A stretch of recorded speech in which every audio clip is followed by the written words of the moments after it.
Quem sou eu? Quem sou eu, me pergunto. Quem sou eu que estou aqui? Até gosto de ser tal qual sou, mas reconheço que meus méritos são escassos.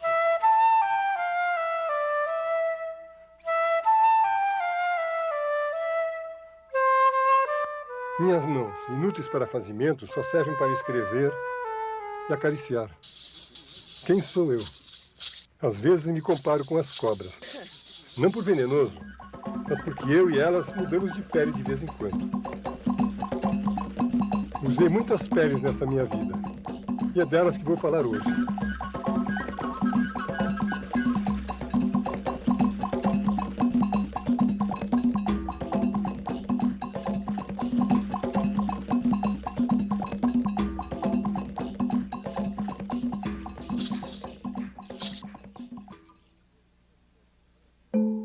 A primeira de minhas peles que vale a pena ser recordada é a do filho da professora primária, mestra Fininha, de uma cidadezinha do centro do Brasil.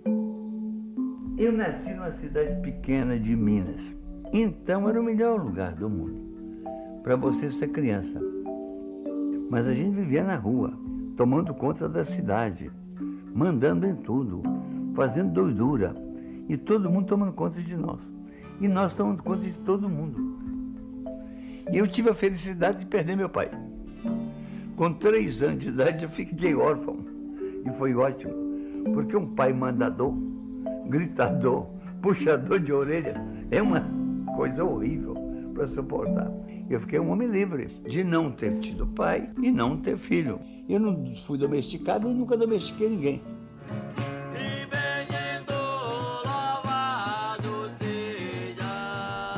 Uma coisa muito importante na minha vida, na minha cidade, é que no mês de agosto tinha as festas do Divino. Nessa festa, cada dia se coroava o imperador do Divino. E fazia-se uma festança tal, que ainda hoje a ideia que eu tenho de fartura é aquela festança. E o menino, aquela glória do menino, que era coroado na igreja. E eu tinha uma inveja infernal. Eu queria ser imperador do Divino, mas não podia. Minha mãe era professora, dava para não sustentar.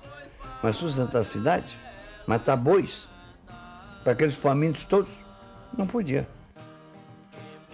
Então eu fiquei com o complexo do Divino Espírito Santo, do império que eu nunca tive. Eu li todos os livros da cidade, praticamente. As Mulheres de Bronze, Os Miseráveis de Victor Hugo. A leitura foi para mim uma janela, que falava de reis, de impérios, de um modo que eu podia entender os meus horizontes de um menino de uma cidadezinha do interior. Se alargaram com os livros que me fizeram conhecer a França, a Inglaterra, a Itália, D'Artagnan. Outra saudosa pele minha foi a de etnólogo indigenista. Vestido nela, vivi 10 anos nas aldeias indígenas do Pantanal e da Amazônia. O fundo de meus olhos da memória é feito da visão que retive da beleza daquelas províncias do planeta. No Pantanal, vi uma vez uma lagoa grande cheia de aves, garças, colhereiros, nhaúmas, tuiuiu, que assustadas por mim saíram voando. Era como se a lagoa voasse. Outra pele que encarnei com orgulho é a de educador. Lembro-me dos primeiros anos do meu trânsito de antropólogo para educador. Minha ignorância e ousadia eram tamanhas que meu mestre, Anísio Teixeira, dizia de mim que eu tinha a coragem dos insistentes.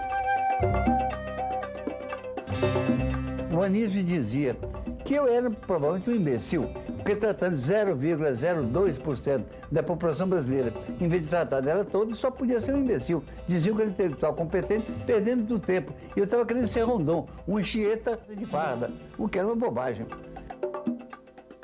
O Anísio dizia uma coisa que me irritava, eu tinha 30 anos nessa época. Estava cheio de verdades, cheio das minhas convicções ideológicas. E o Anísio dizia, eu não tenho compromisso com minhas ideias. E eu custei muito a entender isso.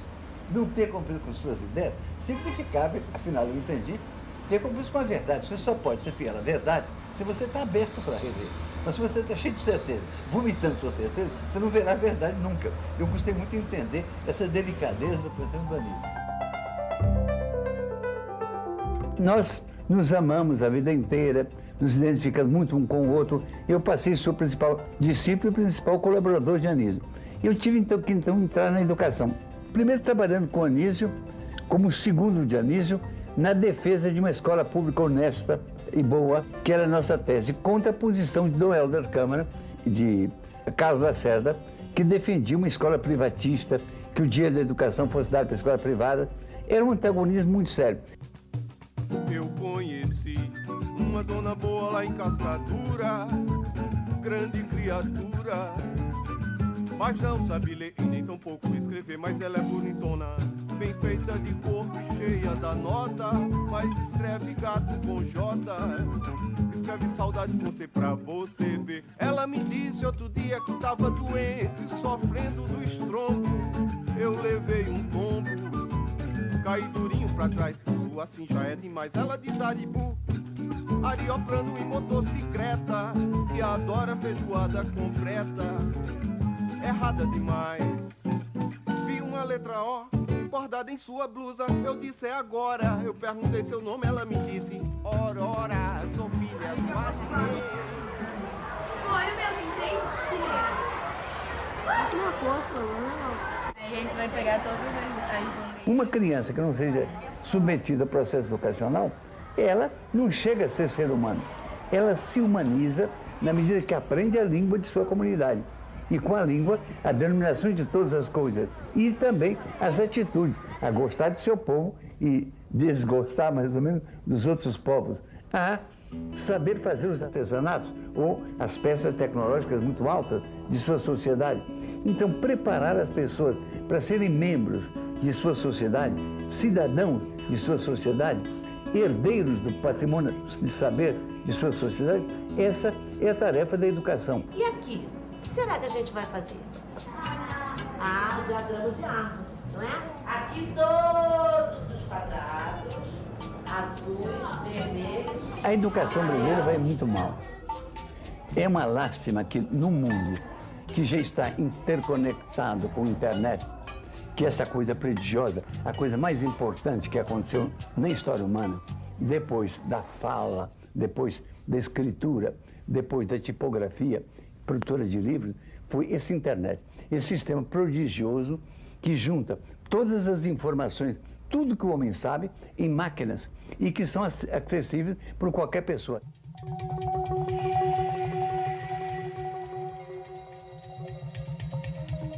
A incapacidade de criar uma escola primária eficaz é uma vergonha, é uma lástima. A coisa mais simples que tem é criar boas escolas, fazendo a inversão necessária nisso, para que cada criança tenha diante dela uma professora capacitada para alfabetizá-la, para integrar no mundo das letras, para dar a informação básica que um cidadão precisa ter sobre o mundo, sobre o seu país, sobre si mesmo. O mundo todo perguntando como é que uma nação pode perder amor por suas crianças, como é que as crianças podem estar soltas no mundo, abandonadas. E essa coisa que eu sempre me impressiona, o Brasil não tem nenhum bezerro abandonado, não tem nenhum um cabrito abandonado, nem um frango. Um frango qualquer que você encontra tem um dono, se quiser por ele, mas tem milhões de crianças abandonadas. Quando a sociedade perde o seu nervo ético, perde o seu amor, o seu apego às suas crianças, que a sua reprodução é uma inferioridade tremenda. Eu investia contra o analfabetismo ou pela reforma da universidade com mais ímpeto de paixão que sabedoria pedagógica. Não me dei mal. Acabei ministro de Educação de meu país e fundador e primeiro reitor da Universidade de Brasília. A luta para criar a Universidade de Brasília foi terrível, porque havia oposição também. Eu tinha que atuar muito junto ao presidente. Só uma universidade pode dar a Brasília a cultura, o saber. Uma universidade autônoma, em que os professores podem assessorar o poder público porque são insubornáveis. Uma universidade capacitada a dominar o saber humano e colocar o saber humano ao serviço de diagnóstico das casas do atraso do Brasil. Pois é, falar do Darcy, não é? Eu falo com muita emoção, foi muito meu amigo. Ele foi um irmão, não é? Ele contando as histórias dele, sempre com entusiasmo assim, de um menino, não é? De modo que eu lidei muito com ele, estávamos fazendo uma universidade. Uma universidade diferente de todas que foram feitas até hoje. Porque ele tinha uma preocupação. Ele achava que devia haver uma troca de ideias entre os estudantes. Se o assunto fosse, por exemplo, uma cidade, o de medicina ia falar sobre o problema do tratamento, dos hospitais, o outro ia falar sobre a maneira de organizar a vida. Nós estamos lutando contra o homem especialista, o jeito que sai da escola não sabe nada, só sabe a sua profissão, não sabe que existe miséria, existe luta política, para que o jovem cresça em contato com os problemas brasileiros, em contato com os irmãos dele que estão nas favelas, pronto para colaborar numa luta melhor. Isso tudo, se interessar pelo irmão, se interessar pela vida, se interessar para melhorar o mundo, fazer o mais justo, isso tudo a gente encontrava com Darcy. A 15 de março de 1995, a Universidade de Brasília outorga a Darcy Ribeiro o título de doutor honoris causa e dá o seu nome ao campus da UNB.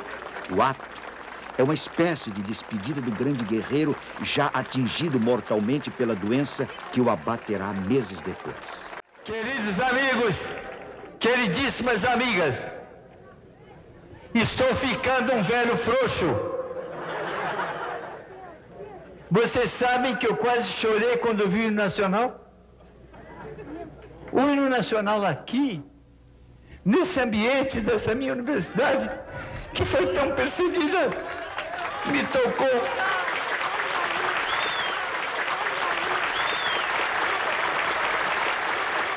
Olhando para o futuro, nostálgico de mim e dos velhos tempos, o que peço é que volte ao campus universitário Darcy Ribeiro aquela convivência alegre, aquele espírito fraternal, aquela devoção profunda ao domínio do saber e a sua aplicação frutífera.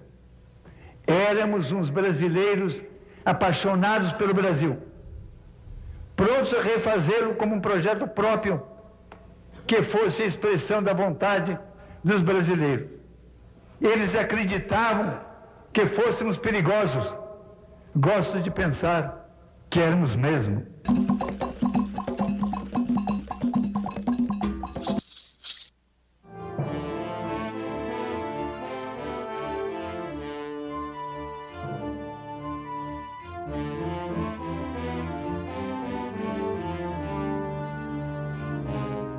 Outra pele que ostentei é a de político.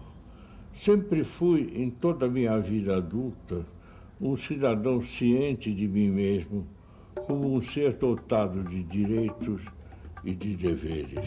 Sobretudo, o dever de intervir nesse mundo para melhorá-lo.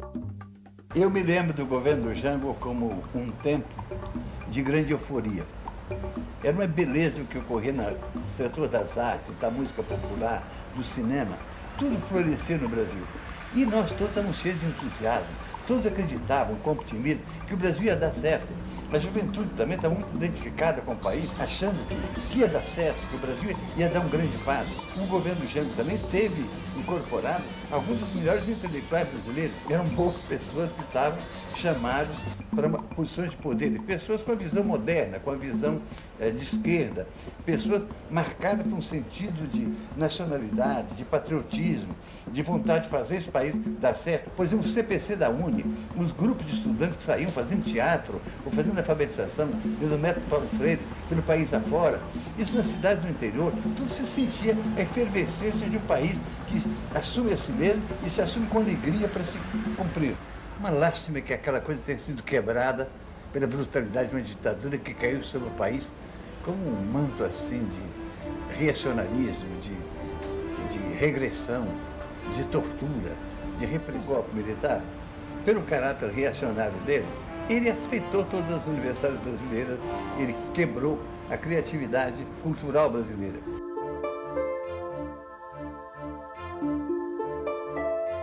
Precisamos de heróis. Precisamos resistir, resistir. E eu preciso cantar. Eu preciso...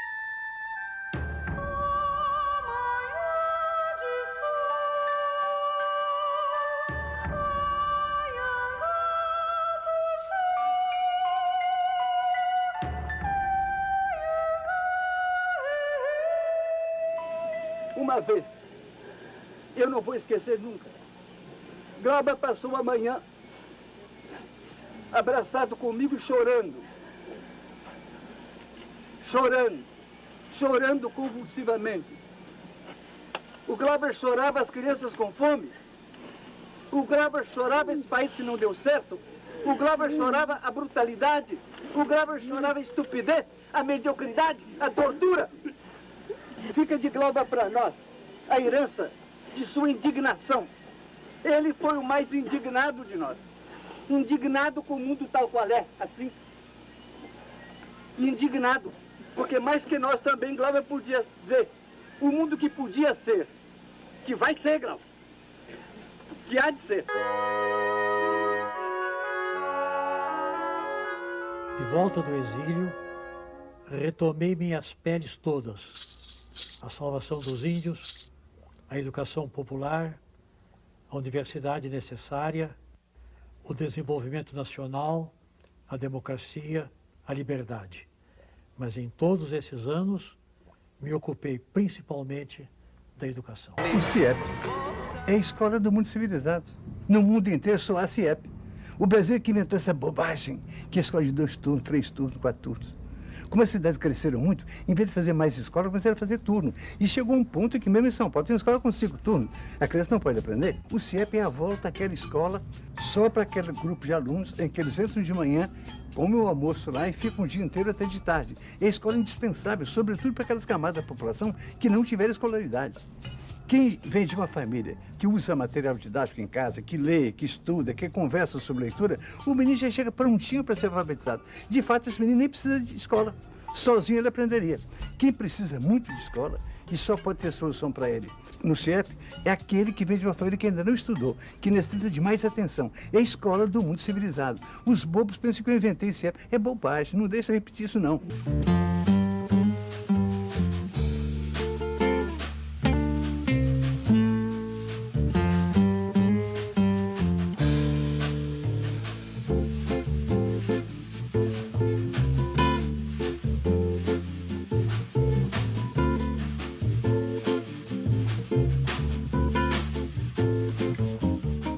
Estas são, senhoras e senhores, as peles que tinha para exibir aqui.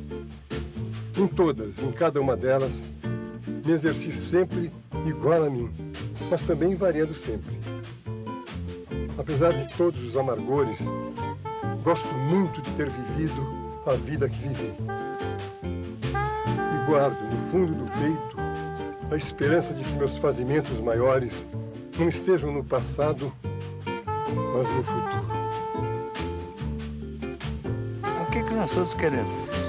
É fazer um país habitável, em que as pessoas existam para serem felizes, alegres, amorosas, afetuosas. Todo mundo comendo todo dia, não é uma alegria?